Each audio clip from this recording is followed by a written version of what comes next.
Hello again, this is Geralin Thomas, professional organizer, instructor for the National Association of Productivity and Organizing Professionals, also known as NAPO, and I'm a career coach for professional organizers.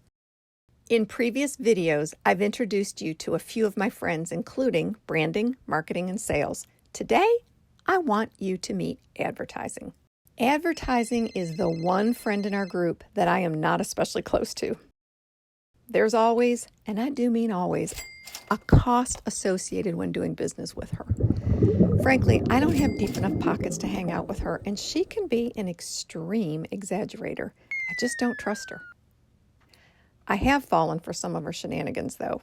Various creams, lotions, and potions, miracle garments, cleaning products, cooking utensils, exercise equipment. Well, you get the idea. She can be over the top and way too tenacious.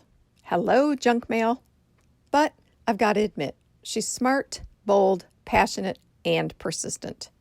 She's also a risk taker and is willing to plop herself anywhere and everywhere.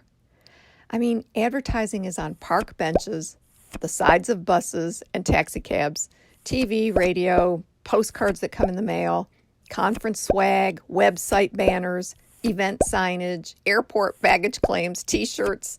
I mean, the list goes on and on. When advertising is in print, she's super methodical, and she usually employs one of these tactics. She promises a benefit or delivers some type of news. She offers a service, quotes a satisfied client, addresses a problem, or sometimes she tells a really significant story. Sales and marketing treat advertising like she's their kid's sister. Think of advertising as the very best influencer you know. She's laser focused on persuading a group of people to take a specific action, like buying a service or a product. Join me next time. I'll introduce you to public relations, and make sure you subscribe, share, and or leave a comment for me. Feel free to schedule a 60-minute one-on-one coaching call with me. To do so, head over to Metropolitan Organizing and click the Products and Services tab on the menu. And if you want to learn more, check out my new 4-hour branding and marketing webinar at napo.net titled Creating Your Own Buzz, Marketing and Branding. It's number 4-429, and it's available 24/7.